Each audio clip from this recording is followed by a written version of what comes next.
So hello ಮಕ್ಕಳೇ, welcome to my channel. ಎಲ್ರಿಗೂ ನಮಸ್ಕಾರ.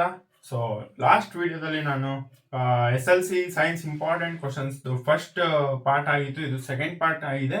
ಈ ವಿಡಿಯೋದಲ್ಲಿ ನಿಮಗೆ ಏನಿಲ್ಲ, ನೆಕ್ಸ್ಟ್ ಅದೇನು ನೋಡಿರ್ತೀರೋ ಅದು ಕಂಟಿನ್ಯೂಷನ್ ಮಾಡ್ತಾ ಇದ್ದೀನಿ.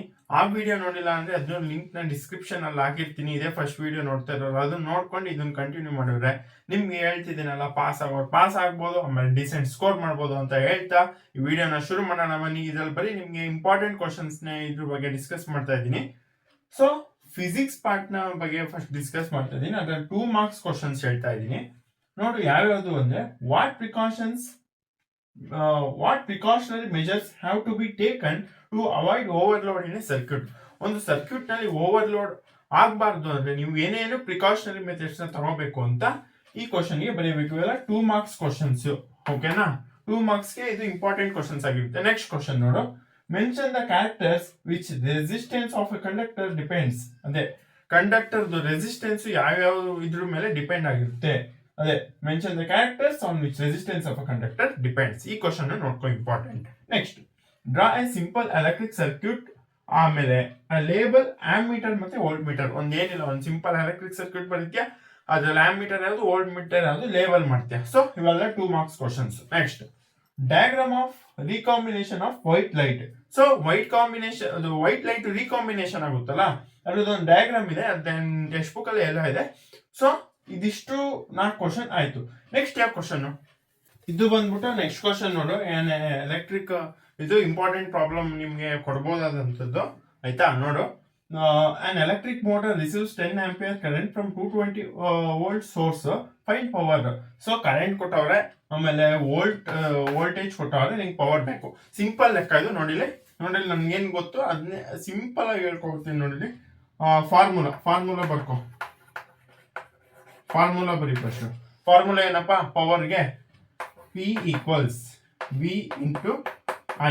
ನಮ್ಗೆ ಇಲ್ಲೇನ್ ಕೊಟ್ಟವ್ರೆ? ಗಿವನ್ ಏನೇನ್ ಕೊಟ್ಟವ್ರೆ? I ಈಕ್ವಲ್ಸ್ 10 ಆಂಪಿಯರ್, ಆಮೇಲೆ V ಈಕ್ವಲ್ಸ್ 220 ವೋಲ್ಟ್, ಆಯ್ತಾ? Volt.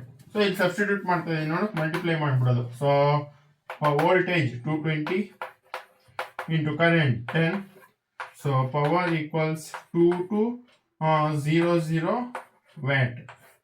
so power the SI unit ಬಂದು watt. ಇದನ್ನ ಹಿಂಗೂ ಬರೀಬಹುದು, ಪವರ್ ಈಕ್ವಲ್ಸ್ 2.2 ಕಿಲೋವ್ಯಾಟ್. ಹಿಂಗ್ ಬರ್ರು ಕೊಡ್ತಾರೆ ನಂಬರ್, ಹಿಂಗ್ ಬರ್ರು ಕೊಡ್ತಾರೆ. ಸೊ ಇದು ಒಂದು ಪ್ರಾಬ್ಲಮ್ ಇಂಪಾರ್ಟೆಂಟ್.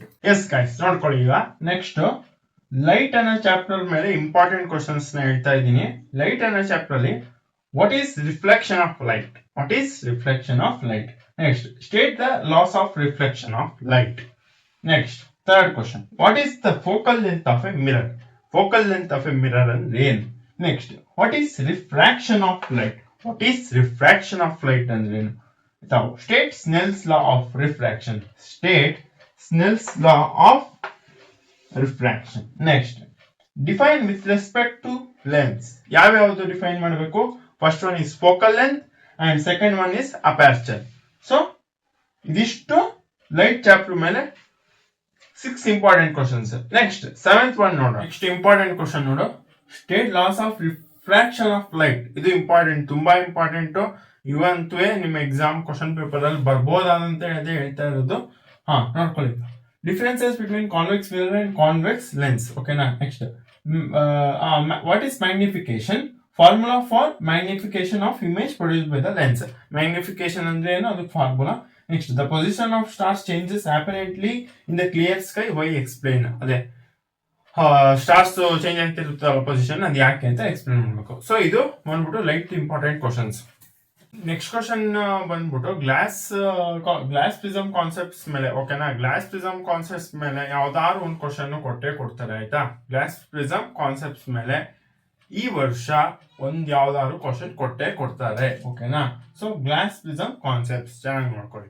ಗ್ಲಾಸ್ ಪ್ರಿಸಮ್ ಅಂತ ಒಂದು ಫುಲ್ ಓದಿ, ಅದನ್ನ ಯಾವ್ದಾದ್ರು ಒಂದು ಕ್ವಶನ್ ಗ್ಯಾರಂಟಿ ಬಂದೇ ಬರುತ್ತೆ ಗ್ಲಾಸ್ ಪ್ರಿಸಮ್ ಮೇಲೆ. ಸೊ ಗ್ಲಾಸ್ ಪ್ರಿಸಮ್ ಕಾನ್ಸೆಪ್ಟ್ಸ್ ನ ಚೆನ್ನಾಗಿ ನೋಡ್ಕೊಳ್ಳಿ. Next, how does resistance of a conductor relate to the length and area of cross section of conductor? Resistance of a conductor, area of cross section ಮತ್ತೆ length of conductor ಮೇಲೆ ಹೇಗೆ depend ಆಗುತ್ತೆ ಅನ್ನೋದು ಇದು ಒಂದು ಇಂಪಾರ್ಟೆಂಟ್ ಕ್ವಶನ್ ಆಗುತ್ತೆ. ಓಕೆನಾ.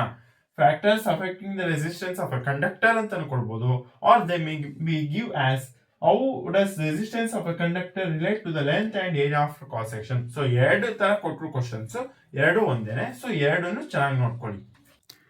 Next question ನೋಡಿ, ಇಲ್ಲಿ ಡಿಸ್ಪ್ಲೇ ಮಾಡ್ತಿದ್ದೀನಲ್ಲ, the resistivity of some materials found at 20 degree celsius is given in the table given below.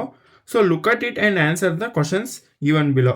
So ಇದೊಂದು ಟೇಬಲ್ ಕೊಟ್ಬಿಟ್ಟು ನಿಮಗೆ ಎರಡು ಕ್ವಶನ್ ಕೇಳ್ತಾರೆ. ಕಾಪರ್, ಟಂಗ್ಸ್ಟನ್, ಸಿಲ್ವರ್, ನೈಕ್ರೋಮ್ ಅಂತರ ಎಲ್ಲ ಅದ್ರ ರೆಸಿಸ್ಟಿವಿಟಿ ಕೊಟ್ಬಿಟ್ಟು which is the best conductor among silver and copper and why ಅಂತ ಬರೀಬೇಕು. ಆಯಿತಾ. ನೆಕ್ಸ್ಟ್ ಇನ್ನೊಂದು ಕ್ವಶನ್ ನೋಡಿ, alloys are used in electric heating devices why. So ಇವೆರಡು ಕ್ವಶನ್ ಕೇಳ್ತಾರೆ ಇದು ಟೇಬಲ್ ಕೊಟ್ಬಿಟ್ಟು. ನೆಕ್ಸ್ಟ್ ಇನ್ನೊಂದು ಕ್ವಶನ್ ನೋಡಿ, one end of the bar magnet is brought near the south pole of a magnetic needle. Then this end of the magnetic needle deflects away from the end of the bar magnet. Name the pole of the bar magnet that has been directed towards the south pole of this magnetic needle. Give a reason for your answer. Okay na. So ಇದಿಷ್ಟು ಬಂದ್ಬಿಟ್ಟು 2 marks questions ಆಯ್ತು. ನೀವು ಏನು question ನೋಡ್ತಾ ಇದ್ದೀರಲ್ಲ ಅದು important question ಆಗಿರುತ್ತೆ, ಅದಕ್ಕೆ ಸಾಲ್ವ್ ಮಾಡ್ತಾ ಇದ್ದೀನಿ. ಇದು ಇಂಪಾರ್ಟೆಂಟ್ ಕ್ವಶನ್ ನೋಡ್ಕೊಳ್ಳಿ, ಇದನ್ನು ಮಿಸ್ ಮಾಡಬೇಡಿ. ಓಕೆನಾ. ಈಗ ಇದು ಕ್ವಶನ್ ಏನು ಹೇಳ್ತಾ ಇದ್ದಾರೆ ನೋಡಿ, ರೆಸಿಸ್ಟೆನ್ಸಸ್ R1 10 ಓಮ್ ಮತ್ತು R2 40 ಓಮ್. ಅದನ್ನು ಬರ್ಕೋತಾ ಇದ್ದೀನಿ ನೋಡಿ. ಗಿವನ್ ಡೇಟಾ ಫಸ್ಟ್ ಬರ್ಕೋಬೇಕು. ಪ್ರಾಬ್ಲಮ್ ಯಾವುದೇ ಪ್ರಾಬ್ಲಮ್ ಕೊಟ್ಟರೆ ಗಿವನ್ ಡೇಟಾ ಬರ್ಕೋಬೇಕು. R1 is 10 ohm. R2 ಕೊಟ್ಟವ್ರೆ, R2 ಎಷ್ಟು 40 ಓಮ್. ಸೊ RS ಬೇಕು ಅಂದರೆ R1 plus R2. Next R1 ಏನು 10 ಪ್ಲಸ್ R2 40. ಸೊ ಇದೇನಾಗುತ್ತೆ 50 ಓಮ್. ಸೊ RS ಸಿಕ್ತು ನಮಗೆ 50 ಓಮ್. ನೆಕ್ಸ್ಟ್ RS ಸಿಕ್ಕಿದ್ಮೇಲೆ total current. So I equals V/RS. So substitute ಮಾಡೋಣ. I ಈಕ್ವಲ್ಸ್ V ಅಂದರೆ 12 ವೋಲ್ಟ್. V ಅಂದರೆ 12 ವೋಲ್ಟ್ ಇಲ್ಲಿ ಕೊಟ್ಟಿದ್ದಾರೆ ನೋಡಿ, 12 ವೋಲ್ಟ್. ಮತ್ತು R ಅಂದರೆ 50 ಓಮ್ಸ್. R ಅಂದರೆ 50 ಓಮ್ಸ್. ಸೊ ಏನಾಗುತ್ತೆ 0.24 ಆಂಪಿಯರ್. ಸೊ ನಮಗೆ ಈಕ್ವಿವೆಲೆಂಟ್ ರೆಸಿಸ್ಟೆನ್ಸ್ ಬಂದು 50 ಓಮ್. ಆಮೇಲೆ ಕರೆಂಟ್ ಬಂದು I ಈಕ್ವಲ್ಸ್ 0.24 ಆಂಪಿಯರ್. ಓಕೆನಾ. ಇದು ಒಂದು ಪ್ರಾಬ್ಲಮ್ ಆಯಿತು. ಎಸ್. ನೆಕ್ಸ್ಟ್ ಇಂಪಾರ್ಟೆಂಟ್ ಕ್ವಶನ್ ನೋಡ್ಕೊಳ್ಳಿ. A washing machine rated 500 watt is used for 2 hours a day for 30 days. Calculate the cost using this appliance at 3 rupees per 1 kilowatt. So ಇದು given ಇಷ್ಟು ಕೊಟ್ಟಿದ್ದಾರೆ. First ನಾನು power in kilowatt calculate ಮಾಡ್ತಾ ಇದ್ದೀನಿ ನೋಡು. Power ಇನ್